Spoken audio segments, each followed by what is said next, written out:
Warning: this podcast discusses paranormal activity and other topics some might find disturbing. Listener discretion is advised.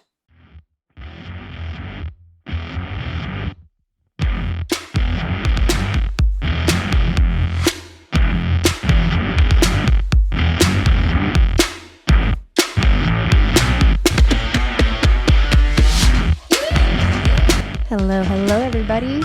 This is Ashley. And this is Daniel. And welcome to Ghost Gossip. Hey, y'all. Hey. Happy Sunday. Happy Sunday. It's been a very productive weekend. A very productive weekend. We have been just all over the place today. Busy, busy, busy. But the house smells good.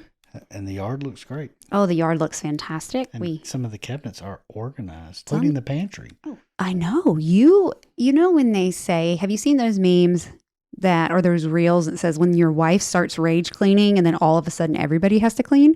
Mm-hmm. So I don't do that. If I rage clean, everybody gets out of my way. It's true. Like I don't want help. I want you to leave me alone. Right? Right. But when Daniel rage organizes. I don't rage organize. That means we all organize. I don't rage organize. I get on organizational benders. I disagree because I think that you like to get into something and then everybody has to help you. Everyone's entitled to their opinion. That's right. Doesn't mean everybody is right. I do like help sometimes. Sometimes I need help. Don't I know it? But today I saw just a little short story. But it's a very interesting story. And the fact that you couldn't find more information makes it a little more tantalizing. It is. And I don't know, maybe there's books. Maybe I could find a book. But everything I'm finding online is all the same information to a T. All the same information. So it's almost like it's been regurgitated over and over and over again. Because that's all the information. Yeah, because if it's, y'all, do you know that one friend that if it's on the internet, you can give them like a first name and just kind of relatively what they do for a living or where somebody works and your friend can find them no matter what? Well, that's me. I am the FBI agent of my friend group and I can find it. If it's there, I can find it. And I have been looking online for different information regarding this story, and I can't find anything that's different. It's all the same. And there's only one name coming up. There's no name of relatives that I found so far. There's no name of the brother who seems to be a big player in it. There's no name of the lover. Well, you would think, too, in the two locations that this story happens in, because there's so much history. Right. In those two locations, you would think there would be some kind of connection, some kind of background or something. Right. Right. Because the two locations that this story took place in are Charleston, South Carolina, which if you know Charleston, it's rich in history and rich in paranormal history, and then New Orleans. Mm-hmm. Both have a very similar, like twisted kind of dark side to their history. Yes, very spiritual, very intertwined with families and traditions and rituals. If you really, I grew up in New Orleans. You were born in Charleston. I didn't even think about that. That's true. Yep. Maybe you're reincarnated as this lady. I really hope not, because I hope not either. Because the way they talk about this lady is not very good. I was joking. Okay, so pretty much she was scandalous. This young lady. You're scandalous. She was scandalous. She was a little bit of a promiscuous woman. So the articles that I have read are, I might be pronouncing her name wrong because if you're from South Carolina, you know, down in Columbia, there's a road. It looks like Huger, but it's Hugie. And I'm wondering, because this lady's name is Eliza. It's spelled Huger. So it looks like Huger. It's probably Hugie. It's probably Hugie. So I'm going to call her Eliza Hugie of the Old Stone Church in Clemson, South Carolina. Another area that has a lot of history, too. Does it really? Yeah. I don't know much about Clemson because I went to Carolina. Right. Maybe more recent history, but history nonetheless. Yep, that's true. Now, I don't know much of its history, but I will take your word on it. She's known as the Witch Queen of Clemson, or her grave has been referred to as the Witch's Grave. Okay. And her grave is at Old Stone Church in Clemson.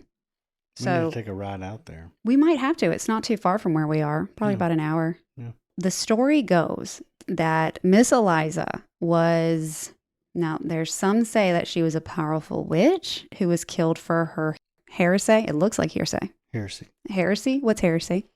Going against the being a teachings witch, of- essentially. going against the teachings of the church. Gotcha. But others say she was just a very scandalous young lady who was running around, possibly involved in the early days, I guess, of prostitution. You know, prostitution is one of the earliest forms of work. Yeah. But they say that either way, she was living a lifestyle that wasn't approved in Charleston. So she fled to New Orleans. I'm not sure if she fled with a lover or if she met a lover there, but her brother or brothers tracked her down in New Orleans and killed her. And they brought her body back to her family. So some stories say she was from a very wealthy family from Charleston. And I guess it was kind of like an honor killing.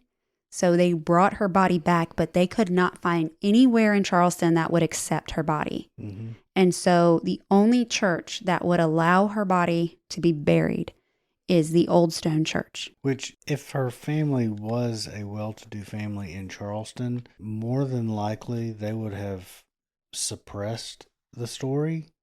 And so that could be why there's not much information that exists, because at the time they kept everything off the record. That's true. So hush, hush. Yeah. Don't bring dishonor. Let's not talk about it. If we don't talk about it, it didn't happen. Right. But everything I'm finding is that bulk of information there. Right. So her brother or brothers, the stories vary. There seems to be two different variations. One, she's a witch. One, she is just a young lady from a wealthy family. One is a brother killed her. Others is brothers killed her. But it remains the same as she was killed by brother/brothers, brought back to Charleston, but nobody would take her. So she was buried at the Old Stone Church, where some say her body's not there, but others say that her body is there. They have a wall built around her grave to, quote, keep her sinful spirit confined, end quote. And what's even funnier with this, or not funny, I should say, her gravestone has been struck by lightning multiple times. What does the marker say? The marker says the little... And it was purchased by her brother, correct? Yeah, that's what it looks like. The one that killed her? Yeah. That's so bizarre. It is. So her gravestone reads, it's the inscription that is on the gravestone, that is actually, there's pictures of it online, you can look it up. It is cracked all through, and people leave her coins and leave her little trinkets and stuff, but the marker itself is cracked all the way through from top to bottom. Wow. So the inscription on her grave reads, "A brother's sorrow dedicated this marble to the memory of his sister. Beneath it are the remains of Eliza Hugie, whose spirit returned to heaven October 19th, 1819, the day he killed her." Yeah, the information that we have, it sounds like it was gained from like news articles of the time. You know what I mean? Very short. Like this is what happened. You know, so-and-so scandalous lady was killed by her brother in New Orleans. News articles back then were very like abrupt. Yeah, so that's what the information that we have, that's kind of what it sounds like, where it came from, you know? Right. And any of the backstory from the family, names, all of that really seems to be left out. But I think that was purposely. It probably was purposely. It's not like social media existed back then and everybody shared everything, like outfit of the day, spend a day with me. It was very this person, because when we were reading articles just in the old buildings that we've been to, the old hotels, it is very like, what's the word I'm looking for? Like curt, or very like blah, blah. Just this person did this. They died this way. It's probably because they did something wrong. Yeah, it was. And here we go. That's the fact. Political correctness did not exist. No, it did not. It was very like, this person screwed up and now they are dead. But it is said that some of this says like her behavior was even eyebrow raising for people in New Orleans. Ooh. So like, she was very scandalous then. She was probably showing ankles. Whoop. Gotta watch them ankles, man. Did you know that was a thing? I did. Yeah. I did. Back in the day, the ladies had to cover their ankles. They could show their bust, but yes, they could. Lots of cleavage, but not those ankles. One of the other stories I read was she possibly worked at a brothel. And so that's why the stories differ from person to person, because it's like, okay, was she just a woman with a lover? Did she work in a brothel as a sex worker? Or was she just putting on like ankle shows? We don't know. I think that witch was named to her because of her lifestyle, because she went against the church. Like, I didn't find anything that said that she was an actual witch. But then again, can't seem to find anything. Right. But I just thought this story was really fascinating, so I wanted to tell Daniel about it. It sounds to me like she was kind of in your face about her lifestyle, maybe, at least to her family. Maybe. Or maybe it seemed that way for the times. Yeah, and so, she became an even bigger target for her family. She wasn't going off and doing it in secret. It was a known thing. Right. To at least some degree. Well, what's crazy is this one person who they are from the area, and they said that they've known about this story their whole life, and they've heard about this story and learned about the story, said that where she's buried in the old stone church, that briar bushes have overgrown the grave for over 100 years, and they would cut them back and they would just grow back. And they finally had to dig up the roots, and it took 5 years for the briar bushes on her grave to die. Wow. That's weird. That's really weird. But yes, there's pictures of the actual gravestone, and people throw pennies and coins on top of her gravestone. And one article I read is, you don't take those coins. Don't take them. If they're thrown there, you leave them. You don't take from Miss Eliza. I definitely want to ride out there and see it. We should definitely ride out there. But I just found this fascinating because it was so close to home. Mm-hmm. But, and also what you said, I'm from Charleston and New Orleans, but I am not promiscuous. And I'm a Clemson fan. Go Tigers. He is a Clemson fan. Which, here's another connection. This one user, so there's a story on Facebook that I'm reading because somebody, I guess, who was in the area went to visit, and she posted in Paranormal South Carolina group about, does anybody know the witch's grave of the Old Stone Church? And this one commenter said that, I guess other than the briar bushes, all the plants around her tomb die. So, and then it just cracks. But some people say it's vandals, others say it's lightning, and some just say it just cracks. I don't know. I found it interesting that there's just not more information online. But that's the most intriguing thing to me about it. Right, because a lot of folklore or stories that have been handed down, usually you can find more out there. Yeah. Like blogs and stuff. But every website I was seeing said the exact same thing. And it just was like a paragraph. But most of the blogs and most of the websites I was looking at, they went into more history of the church itself, which the church is really interesting. So it's very old. So it looks like it was built in 1789 and it was a Presbyterian church. It served as a church for, I think, 25 years. And then it was destroyed by a fire. And then after I guess it burned down, the most that it was used for the generations and the decades after and the centuries after, it was mainly used for the cemetery. It was only used as a church for a very short time. That's interesting. So the construction started in 1789. The Hopewell congregation erected a simple log structure near the Seneca Kiowa River for a worship in 1791 and remained at that location for several years until the fire burned it down and they started building a new building in 1797. That new building was built in 1802. So was it operating as a church when she died 1819, right. So it was just a cemetery by the time. So that's probably why they were willing to take the body, because it wasn't actually an active church, and they probably paid a good penny to have her buried there. Maybe, right, because so the congregation moved to Pendleton in the mid 1820s. So yes, I guess it was, yes, but the congregation moved, and then that's when they left the church there.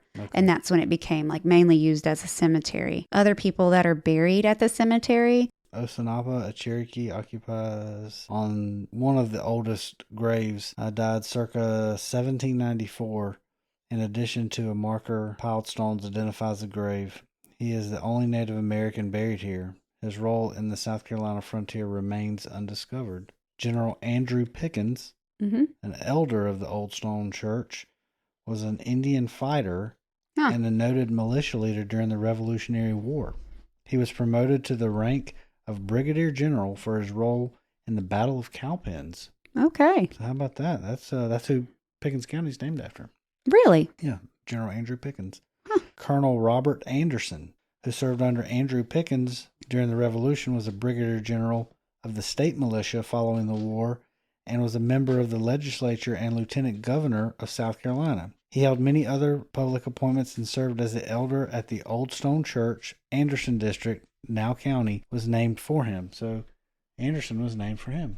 Interesting. Yeah. Jane Lamont Walker was born in Ireland, a teenager during the Revolutionary War. She served as a courier for General Thomas Sumter. Oh. Walker, a seamstress, carried messages in her double-heeled stockings. Oh. William Walker, her husband, is buried beside her. These graves are marked by a DAR as patriots. Reverend Dr. Thomas Reese and Reverend James McElhenny, McElhenny. No idea. Yep. Represented the early Presbyterian ministers who served the Hopewell congregation. Civil War soldiers. There's 13 patriots of the Revolutionary War. Oh, this is interesting. Early presidents of the Old Stone Church and Cemetery Commission, Mark Bernard Hardin and Richard Beckett, both heads of the chemistry department at Clemson College, now Clemson University. Hardin was a major of the artillery in the volunteer forces of Virginia during the early 1860s. He witnessed the battle between the Merrimack and the Monitor in 1862. Richard Newman Brackett succeeded Hardin. Dr. Brackett worked to preserve the history of the cemetery at the church building during the early 1900s. So do you know about the Battle of the Merrimack and the Monitor? No. You know, I'm not a big war person. There's a lot of very rich history there, just at that church. You would enjoy that for sure. Yeah. You would enjoy going there. Mm-hmm. But yeah, built in 1802, Clemson's Old Stone Church remains a relic of the upcountry South Carolina's early history. But yes, like most of the information that I found is about the church, about the other people buried there, and then there's a paragraph about Eliza, and that's it.